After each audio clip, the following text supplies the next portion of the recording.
उत्तराखंड में anti writers bill अब कानून बन चुका है। इस बिल का जो मूल नाम है Uttarakhand public and private property damage recovery bill 2024, जो कि राज्यपाल की मंजूरी के बाद अब कानून का रूप ले चुका है। इसी साल बनभूलपुरा हिंसा के बाद मुख्यमंत्री पुष्कर सिंह धामी ने इस कानून को लाने का ऐलान किया था। इसके बाद गैरसैंण सत्र में अगस्त के महीने में इसको सदन में पटल पर रखा गया और ध्वनि मत से पारित हुआ। अब कानून की शक्ल लेने के बाद इसको विपक्ष किस तरीके से देख रहा है, इस पर बातचीत के लिए हमारे साथ मौजूद हैं उत्तराखंड कांग्रेस के अध्यक्ष करण मेहरा जी। उनसे बात करते हैं। सर, बहुत बहुत स्वागत है आपका। जी नमस्कार। ये कानून अब पारित हो चुका है और बिल जो है पारित हो चुका है और कानून का रूप ले चुका है। इस कानून को आप कैसे देखते हैं, कितना फ़ायदा होगा और क्या चीज़ें इसमें और होनी चाहिए? देखिए, राष्ट्र की संपत्ति को या राज्य की संपत्ति को कोई नुकसान पहुंचाता है तो उससे वसूली होनी चाहिए, इसमें कोई बुराई नहीं। परंतु कानून लाने वाली सरकार की नीयत पर थोड़ा सा भरोसा नहीं है, क्योंकि ये आज तक के जितने इतिहास इनका देखा है हमने पिछले 5-6 वर्षों में, इन्होंने केवल और केवल एक नैरेटिव सेट करने की कोशिश की है और अपनी नाकामियों को छिपाने के लिए कानून ला रहे हैं। और कानून लाना कितना वाजिब है ये भी देखने वाली बात है, क्योंकि शांतिप्रिय राज्य हमारा है। बनभूलपुरा का आपने जिक्र किया, तो मैं उसमें यही कहूँगा कि 5,000 लोगों का इन्होंने जिक्र किया था कि 5,000 लोग दंगाई थे। 150 लोगों को इन्होंने गिरफ्तार किया, जिसमें से 50% लोगों को हाईकोर्ट से जमानत मिल गई है। इसका मतलब उनके खिलाफ कोई सबूत नहीं थे। तो आप किसी को भी पकड़ के कहीं डाल देंगे। और वहाँ बनभूलपुरा में 1945, 1943, 1955, 1952 तक के भी जो पट्टे थे उनको मान्यता नहीं मिल रही थी। तो ये भी देखना होगा ऐसे मामलों में कि सरकार का रवैया क्या रहा या प्रशासन का रवैया क्या रहा। कहीं उसने प्रवोक तो नहीं किया कि जो मर रहा होता है, जिसके बच्चों के ऊपर गोली चल रही थी, 9 साल के बच्चे को गोली मारी गई थी जो टॉयलेट करने बाहर आया था। तो ये सब चीज़ें भी उसमें संज्ञान में आएंगी।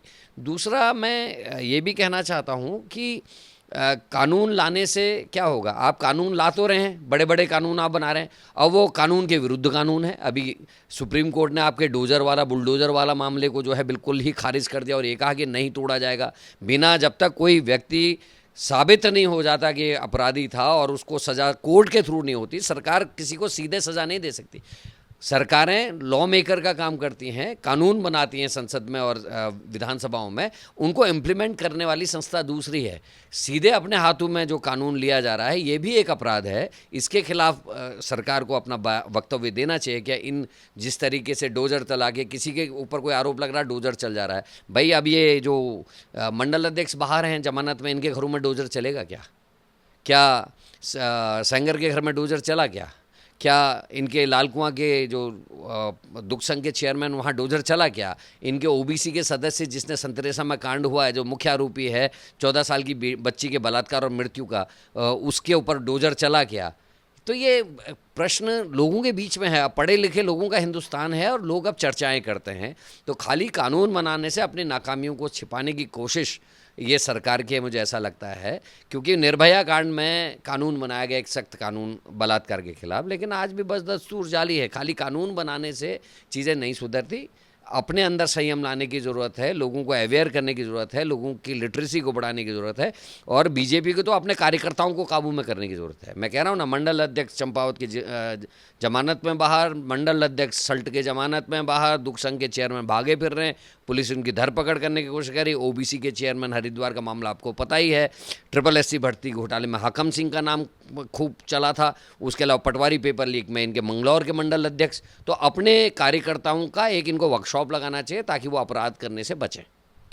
आप इस कानून को किस नज़रिए से देखते हैं? क्योंकि उत्तराखंड जब बना तो उसके बाद से कांग्रेस और भाजपा ने ही उत्तराखंड पे शासन किया है, स्थानीय पार्टी तो रही नहीं कभी सत्ता में।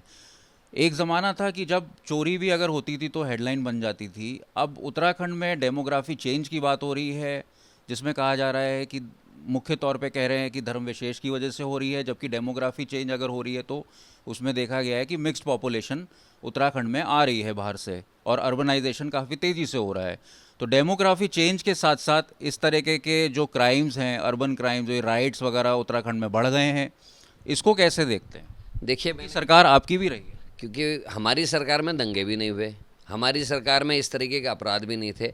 मैं कह रहा हूँ कि वो जो चंपावत का जिला मंडल अध्यक्ष, सल्ट का मंडल अध्यक्ष, दुख संघ का चेयरमैन, इनका ओबीसी का सदस्य, इनका हाकम सिंह, इनका मंगलौर का मंडल अध्यक्ष, क्या ये भी डेमोग्राफिक चेंज के नतीजे हैं? अपराध अपराध है। और मैं ये भी कहना चाहता हूँ, ये आपने शब्द बड़ा अच्छा इस्तेमाल किया, क्या कोई ऐसी सेंसस आई है कि कितने हिंदू, कितने मुसलमान, कब कितने बढ़े? क्या ऐसी कोई सेंसस आई है? तो ये शब्द कहाँ से आया? मैं आश्चर्य कर रहा हूँ इस समय मीडिया में और सरकार के कई नुमाइंदे इस बात को अक्सर कर रहे हैं, लेकिन कोई ऐसी सेंसस आई है क्या? कहाँ सेंसस आई है? कहीं ये हुआ कि इतने मुस्लिम बढ़े, इतने दलित बढ़े, इतने हिंदू बढ़े, इतने जैनी बढ़े, इतने ये बढ़े? कहीं नहीं हुआ है मेरे ख्याल से इस बीच तो कोई ऐसी सेंसस आई नहीं। तो ये डेमोग्राफिक जो चेंज की बात आ रही है, कहाँ से शब्द निकला है? मैं ये कह रहा हूँ फिर वही चीज़ है कि अपनी नाकामियों को छिपाने का तरीका है और सारा दोष एक जाति, एक धर्म विशेष के लोगों पर डालने की कोशिश है ताकि पोलराइजेशन ऑफ वोट किया जा सके। आप अपने मंडल अध्यक्ष, अपने कार्यकर्ताओं के बारे में तो कुछ बताएं। और मेरे को लगता है कि इसका सबसे बड़ा कारण है कि हमारा प्रशासन, हमारी पुलिस को चुस्त दुरुस्त होना चाहिए, हमारी जो इंटेलिजेंस है उसको और हमको ताकतवर बनाने की ज़रूरत है।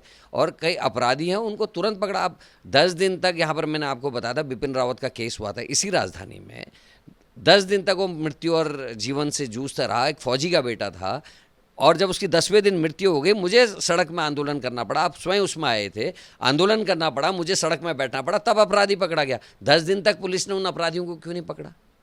तो ये इसलिए मैं कह रहा हूँ कि ये केवल और केवल आँख में धूल झोंकने का काम है।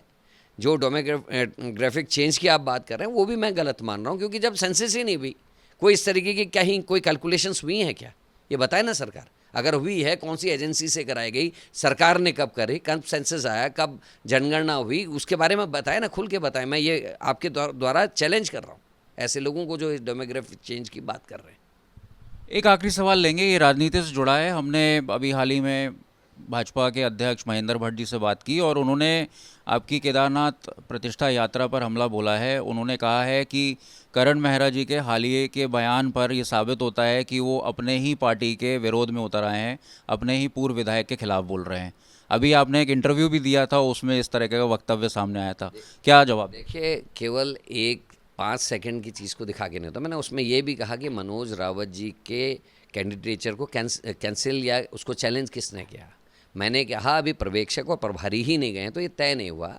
और जब पत्रकार ने मुझसे पूछा तो मैंने कहा उनको पहले से ही यात्रा में रहना चाहिए था और इसमें महेंद्र भट्ट को चिंता करने की ज़रूरत नहीं है। उनकी चिंता मुझे समझ में भी आ रही है, क्योंकि एक बाई इलेक्शन को जीतने के लिए प्रदेश के 5 कैबिनेट मंत्रियों की ड्यूटी लगाई है। तो ये पहले कभी नहीं हुआ, क्योंकि बीजेपी ही ये कर सकती है। जिन मंत्रियों का काम अपने विभाग को चुस्त दुरुस्त करना है, लोगों की सेवा करना है, सारे के सारे मंत्री केदारनाथ के उपचुनाव में मेहनत करेंगे। तो अगर पहले ही काम ढंग से कर रहे होते तो मेरे ख्याल से ये दिक्कतें नहीं आती। और महेंद्र भट्ट को अपनी पार्टी और अपनी चिंता करनी चाहिए, कांग्रेस की चिंता उनको छोड़ देनी चाहिए। मुझसे पत्रकार कोई सवाल करेंगे तो उसका जवाब दूंगा, और हिम्मत है तो पूरे इंटरव्यू को अपनी पूरी पार्टी को बैठा के दिखाएं, उनको समझ में आ जाएगा क्या है। ना तो ये पॉलिटिकल एजेंडे के तहत था, आप अपने पापों को नहीं छिपा सकते। आप जो केदारनाथ में कर रही है बीजेपी, ये सब जग जाहिर है। जो सोने की चोरी से लेकर गर्भगृह के नियम तोड़ने से लेकर कृष्णा माई तक, इस पर भी तो बयान दे दें। शंकराचार्य पे अपमान जो आपके प्रवक्ता और आप लोग कर रहे हैं लगातार, उसका जवाब दे महेंद्र भट्ट। जवाब दे कि इनके प्रधानमंत्री ने गर्भगृह के नियम तोड़े या नहीं तोड़े, माफ़ी मांगी या नहीं मांगी। जवाब दे कि 2 साल से सोने की चोरी पे कहीं कोई जांच हाईकोर्ट के सिटिंग जज की देखरेख में कर रहे हैं नहीं कर रहे हैं। कृष्णा माई की गुफा का नाम बदला या नहीं बदला और उसमें टिकट लगाया नहीं लगाया। इन बातों का उत्तर देना चाहिए महेंद्र भट्ट को, ना कि मेरे भाषणों में या मेरे बयानों पर कुछ चर्चा करने से अच्छा। बहुत बहुत धन्यवाद। हमारे साथ करण मेहरा, उत्तराखंड कांग्रेस के अध्यक्ष। उनका कहना है कि भाजपा जो है जिस तरह से कानून लेकर आती है वो कानून का पालन नहीं होता है। अभी हाल ही के जो नियम और कानून भाजपा लेकर आई थी, चाहे वो भाजपा शासित प्रदेश हो या केंद्र सरकार हो, उसके उलट ही देखने को मिला है। देहरादून से अंकित शर्मा, आज तक।